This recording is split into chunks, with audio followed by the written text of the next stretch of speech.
Há dirigentes e de líderes de partidos, de Estados, de governos, etc., que muitas vezes têm intervenções desastrosas, de intervenções que não são muito boas, não é? E que, inclusive, incentivam a certo tipo de violência. Na África do Sul, conhece perfeitamente que há líderes dentro dos partidos, particularmente dentro do próprio ANC, e o ANC é um partido com muitas tendências, muitas linhas diferentes, que lá dentro se lutam entre si, depois os discursos que saem para fora, muitas vezes não são discursos que apoiam a boa convivência, a compreensão, a tolerância, etc, etc. Isso também pode ser manipulado, não é? Manipulado eleitoralmente, manipulado para ganhar votos, manipulados com discursos populistas, e esses dirigentes fazem um mau serviço aos seus próprios países e aos seus próprios povos. Mas perguntas porque é que eles continuam? Continuam porque dentro desse país existem relações de forças sociais, políticas, económicas que sustentam esse tipo de discurso, não é? Ou são Zulus, ou são Shonas, ou são não sei quantos. E esses conflitos também existem. Nós não podemos esquecer que esses conflitos interétnicos existem na África do Sul, existem em Moçambique, embora em Moçambique seja de uma forma mais calma, não existe esse fenómeno violento, aparentemente, embora se possa interpretar alguns fenómenos também como fenómenos de natureza étnica, se podemos assim dizer, mas é muito diferente da África do Sul, não é? A África do Sul tem características próprias que levam a que esses fenómenos apareçam com muito mais força, muito mais violência, muito mais agressividade. E infelizmente, como estava a fazer a pergunta, há dirigentes que fazem isso e não fazem isso só pelo simples discurso, fazem isso com objetivos próprios de poder, objetivos próprios de mobilização, de angariação de bases sociais de apoio e manipulam etnias, manipulam o tribalismo, manipulam o racismo, manipulam problemas de expectativas não cumpridas, manipulam a xenofobia, fenómenos dirigentes que assumidamente defendem o não imigração, portanto a expulsão de estrangeiros, não é só aqui em África. Na Europa existem partidos de extrema-direita que dizem não à imigração, temos que expulsar os árabes, temos que expulsar os africanos, temos que expulsar os latino-americanos, etc, etc. Esses fenómenos existem em todo lado e é preciso que os sistemas políticos de diferentes países tenham capacidade de aconchegar e acomodar e lidar com esses fenómenos de uma forma que não permitam que eles assumam esse tipo de proporções, não é? O que se passa é que às vezes os próprios sistemas políticos não conseguem controlar isso, ou se calhar também têm vantagens em que esses fenómenos aconteçam, não? Eu penso que na África do Sul há sectores políticos dentro do ANC, particularmente, que têm proveitos e tiram vantagens desses fenómenos, não? Eu penso que ao nível mais alto, as pessoas diplomaticamente devem ter certas cautelas, não é? Portanto, primeiro devem conhecer bem o que é que está-se a passar, não é? Segundo, deve haver relações de coordenação e de negociação para entendimento entre os governos, não é? E depois só então é que as figuras mais altas dos respectivos governos é que devem aparecer já coordenados entre si, com conhecimento profundo das realidades, para fazer discursos mais ajustados possível e que procurem a melhor solução possível.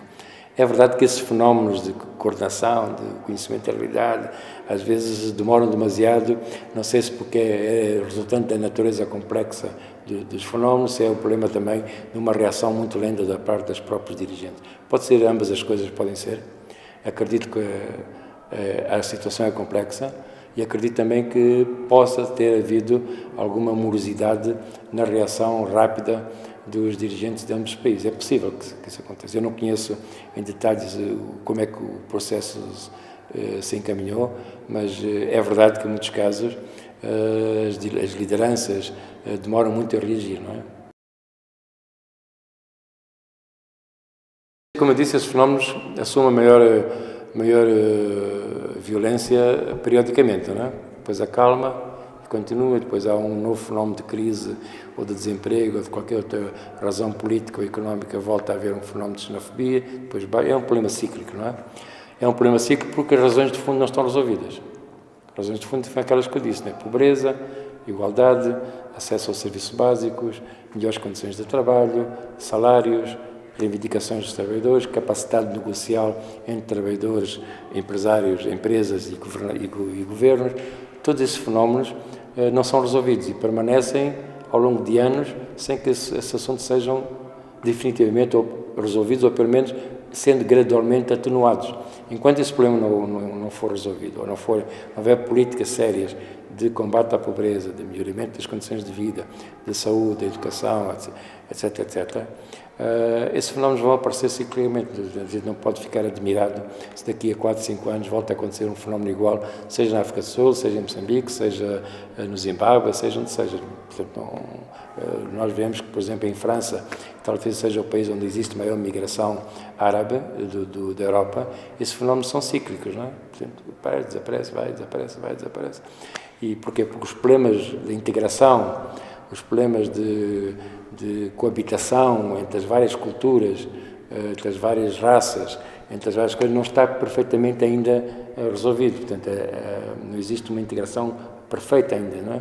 Há países da Europa que já conseguiram isso, não é? E onde esses fenómenos não são tão fortes, mas na Europa, em França, o fenómeno é muito forte, não é? Por exemplo, em Espanha, mesmo em Portugal, esses fenómenos, quer dizer, talvez pela tradição de convivência ou de conflitos também, os povos habituaram-se a ter um maior nível de convivência, embora problemas de racismo, de concorrência do mercado de trabalho persistam, mas existe outro tipo de tolerância, não é? Aqui na África do Sul a situação é grave, não é? E tanto mais que existem muitos intelectuais, inclusive o irmão de Mbeki, que é um dos grandes economistas sul-africanos. Ele diz claramente que, mesmo quando o próprio irmão era presidente, ele dizia que a África do Sul é uma bomba relógio que em qualquer momento podia explodir em conflitos, em tumultos, em revoluções, em situações muito graves. Ele próprio dizia isso. Então, o que ele disse está a acontecer. Ele tem, inclusive, eu creio que disse que 2020 ou 2025, não me lembro o ano em que ele referiu, que a África do Sul algo iria de acontecer e, segundo o percurso que estava a decorrer, não seria algo de bom.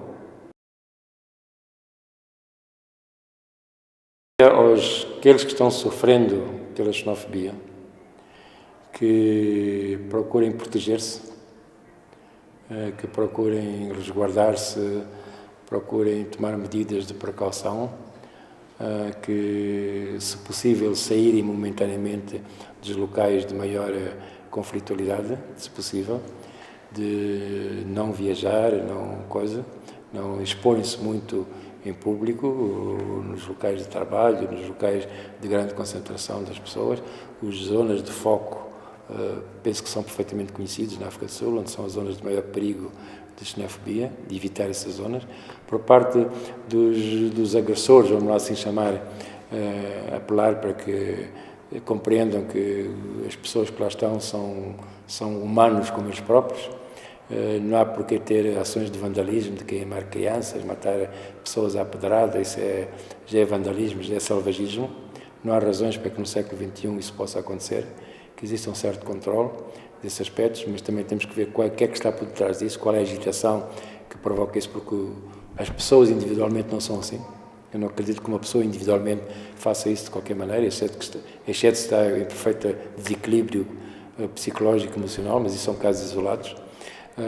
Portanto, há alguma coisa por trás, que estejam atentos e vigilantes contra esse tipo de manipulação que existe por detrás, com certeza existe, e que os governos que procurem as medidas necessárias para que esse assunto seja resolvido, seja atuando sobre os grupos dos imigrantes, seja atuando sobre as medidas dos agressores, e que, se necessário, haver um reforço policial, um reforço de segurança, cinturas de defesa, mas isso é a parte policial, de segurança, que não é a solução, não é? A solução são outras coisas. Mas, se necessário, é preciso fazer isso também, e é preciso, quando existe vandalismo, assassinatos, pedradas, queimar crianças, é preciso, a polícia tem que atuar obrigatoriamente, não é? E aí a polícia tem que ser absolutamente contundente, não é?